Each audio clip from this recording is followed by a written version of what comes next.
So why does it hurt so much when we are dumped, when we are rejected, when we go through a breakup? Why does it hurt so much? Is there a spiritual teaching in here? Is that pain teaching us something? I talk about pain being our greatest teacher of all. Pain is our greatest teacher. What's the lesson from this pain that we feel when we go through that breakup and we feel this right here, that emptiness, that hurt, that sinking feeling, that emptiness? It's this dreadful thought, this doom-filled, depleting, depressing. It's the opposite of life. It's more towards death. It's like when we feel energized and full of life and optimistic and hopeful, we feel alive. We're more vibrating the frequency of life. But when we feel the way we do after being dumped or rejected, after a breakup it happens and we've been in a relationship and we don't want it to end, we feel like death. We feel it's such a horrible feeling. Why is that feeling coming to us? There's a reason for it. Pain is a teacher, and if pain is a teacher, then what's the lesson here? The lesson is it's about wanting, it's about desire, it's about, was your relationship rooted in true love?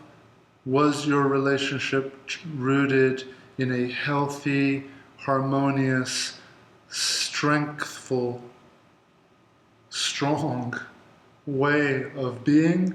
Is strengthful even a word? I don't know, but it is now.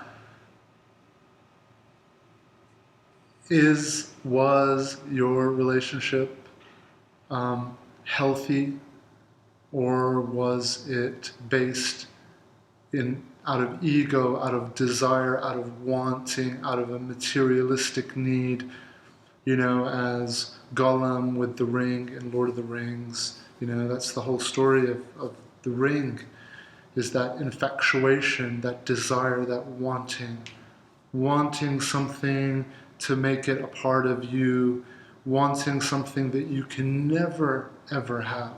And that's the trick of addiction, the trick of infatuation, is you'll never, ever fully have it. There is never an end to it. There's never a result. There's never this final contentment and satisfaction.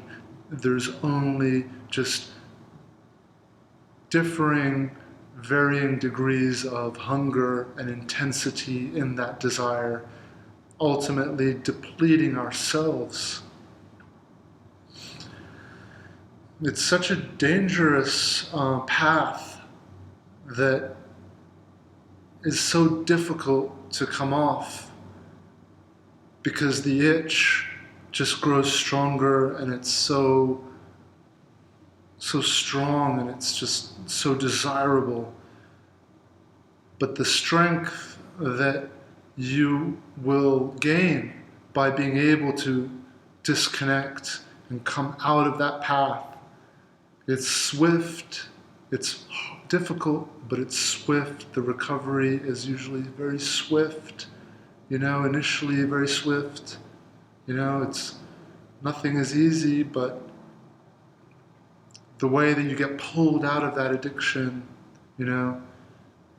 it's such a huge difference when you come out of that world and you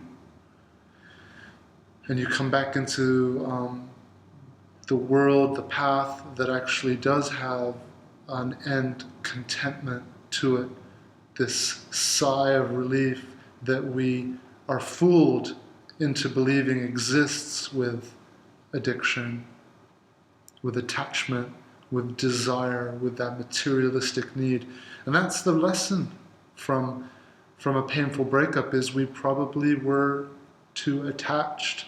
We probably were desiring too much. And then the questions to ask ourselves is why? Why did we have this extreme need to fill this hole, to feel complete, to feel that, we are worthy? Because at the end of the day, the ultimate opinion that matters, whether we're conscious of it or not, is our own opinion. But we use the opinions of others to form our own opinion. We're like, if these people think I'm attractive and hot and cool, well then I must be, right? So it's not actually their opinion that matters to us directly, but it's indirectly that their opinion influences our own opinion of ourselves. And many of us are realizing more and more every day, like humans are waking up and realizing that you can bypass those indirect opinions and just go straight to your own opinion. And you can hack the entire process by working on your own opinion of yourself, whether it is through gratitude, whether it's through daily affirmations. But nothing beats actually just putting in the work and seeing the results. I just made a video earlier about, a very similar topic, like, dating fresh out of a breakup. And, it's so tempting for us, so easy for us to try to just go to those sources, external sources to get that strength. But when you're able to put in that hard work, it's much more secure, stable, protected power. Your power becomes protected. People aren't able to steal your power that easily because your power isn't based on opinions. It isn't based on something so delicate and fleeting. It's based on something that you have built. For example, if I go and train every day at the gym and my body starts to transform. I used to be 210 pounds. I was like, drinking every day, smoking cigars. I would get out of breath just doing simple things. I couldn't do any handyman stuff around the house. I couldn't, I'd get tired going up a flight of stairs. But now I put in all the hard work every day. My body transforms. There is this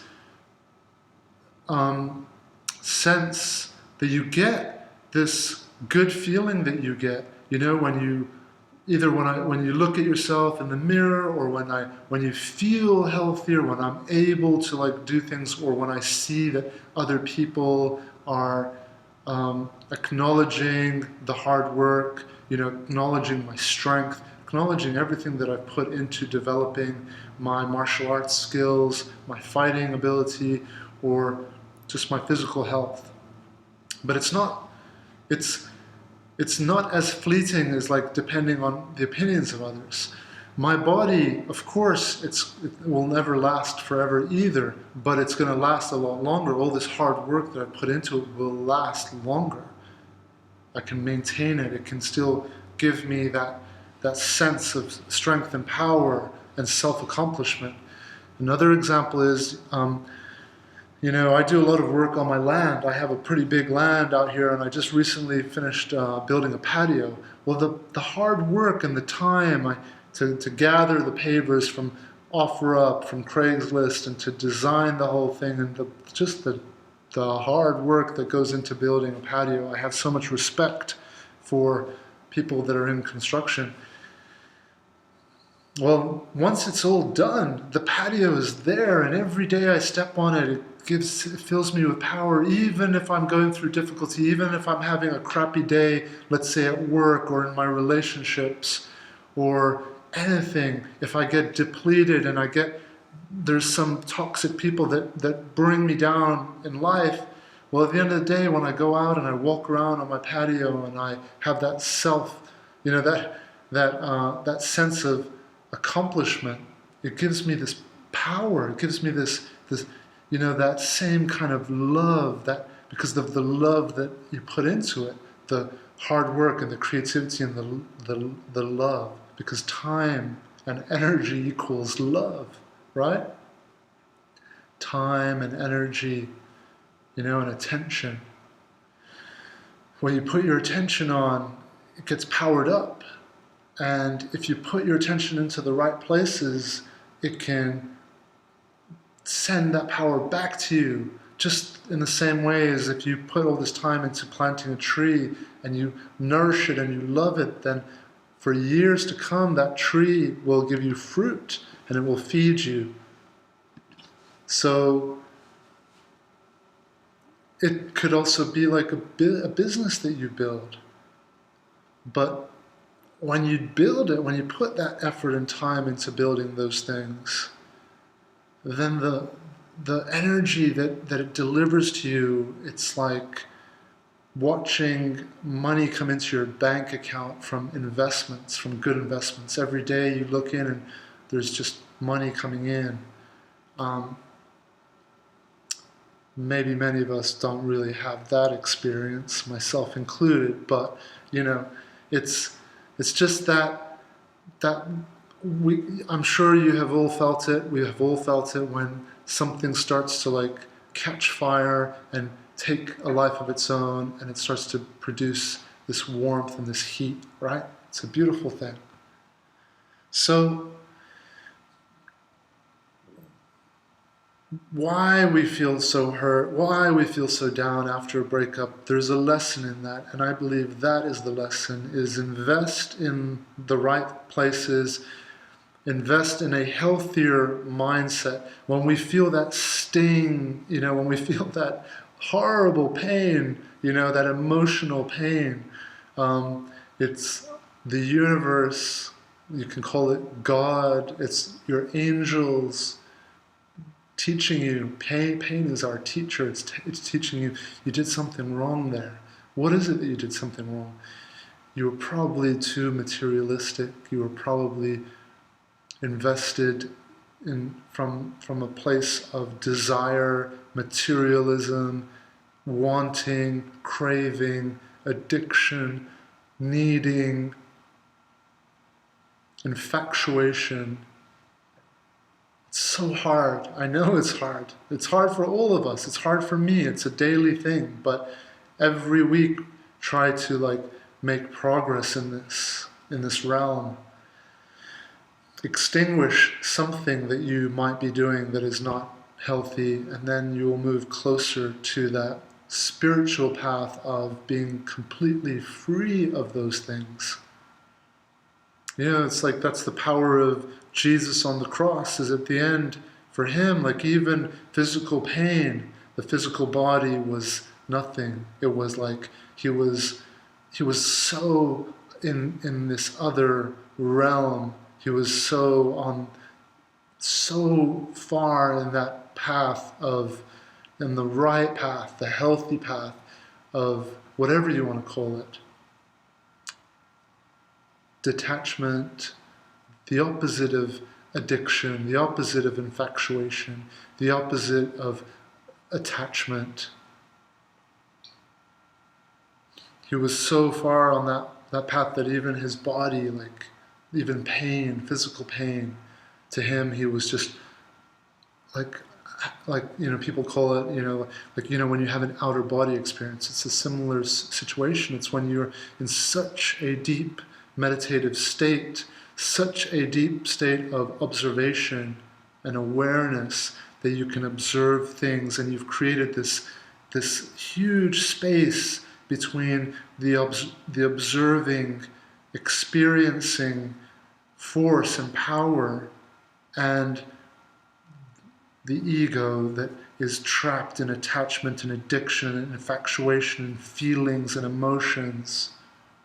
And when that space, the greater you can make that space, the more control you have over this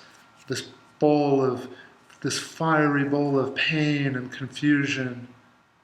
This is the great awareness, and the space in between is a reflection of how much work and training you put on it, whether you're meditating or, really it's meditation as like, for me, for a lot of people, is the biggest like tool to strengthening this. Just in the same way as you will strengthen your physical body, you'll see people that are just like shredded and ripped up. That space is the same thing. That space is the muscle, the meditator's muscle.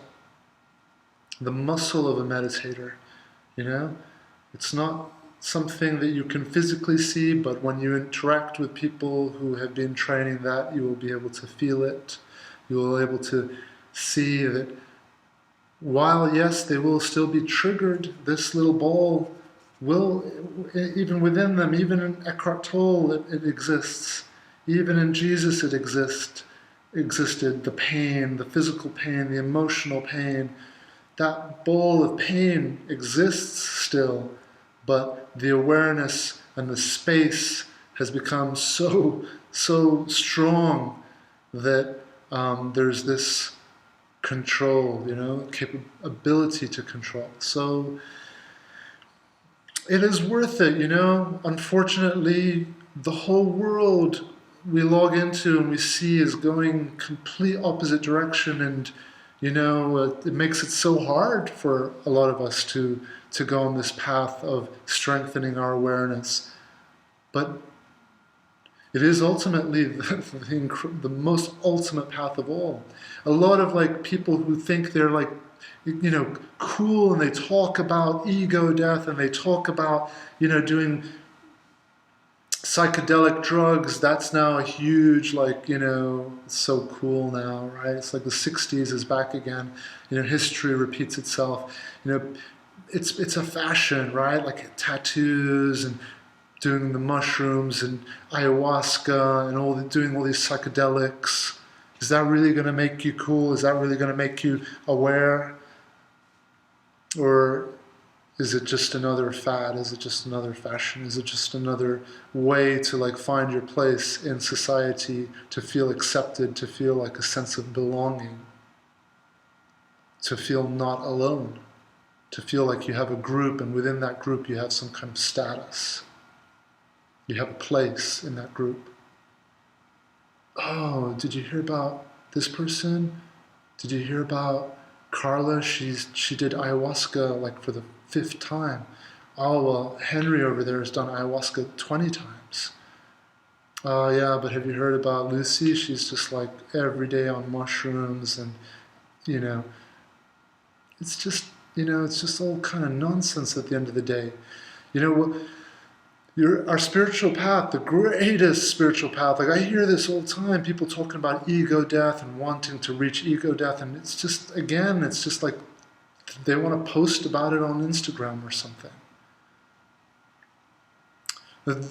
The most effective spiritual path is one that's private. It's one that you don't really talk about unless it's worthy of being shared with others. Because the goal at the end of the day isn't to get, isn't to feed the ego. The ego is over here, and the ego wants, all those likes and that attention and all the validation, and, wants all of that. That's the ego. But what we want to do is we want to strengthen our awareness and the space between those two. Because when we're able to do that, we become so powerful, we become so influential, we become so attractive. And why are those things important? Why is it important to be attractive? Why is it important to be influential? Because when you're coming from a beautiful, powerful, healthy space, we can affect our whole world, and our community can be influenced to live in more harmony, which equals more fun. And that's, at the end of the day, the whole goal of this whole thing is so that we all enjoy our life more. we move away from the deception of this ego, whatever you want to call it, the deception, you know? It's like fast food. It's tasty, deceptively tasty because it's full of MSG. Google it if you don't know what that is. It's deceptively colorful and exciting and attractive, but when you eat it, you feel like shit. You feel terrible, you feel sick, you feel ill. And that's what's going on in our world today, more than ever. So more than ever, we need the light bearers. We need the people who are brave enough, courageous enough, strong enough to get over the fear of missing out that we are subjected to online, on Instagram, on Facebook, constantly luring us into this big bowl of endless suffering with no end in sight. But then there are people out there who are strong and guiding us and helping us, to identify what's more important, identify a path that is truly blissful and truly full of power and strength. And yes, there are going to be strong egos, not just from within yourself, that will be coming to get this awareness, coming to get this power, but there will be egos from everywhere around you, hungry, starving, jealous, insecure, angry, bitter egos. Not people, egos within those people that will be wanting to take your power, take your awareness, take that light, destroy it.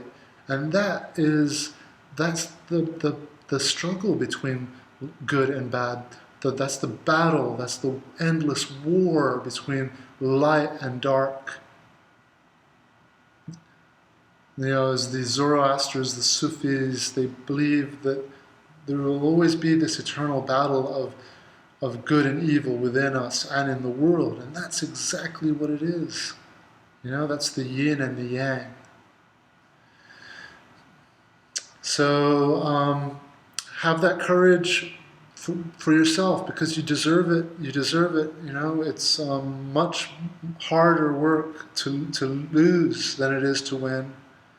I'll end it with a very quick little story. When I was deep in my mixed martial arts and fighting training, we had an excellent coach, UFC fighter, and one of my favorite coaches, and he would get us at the end of hard sparring training. We were totally destroyed and tired and exhausted after, fighting with each other.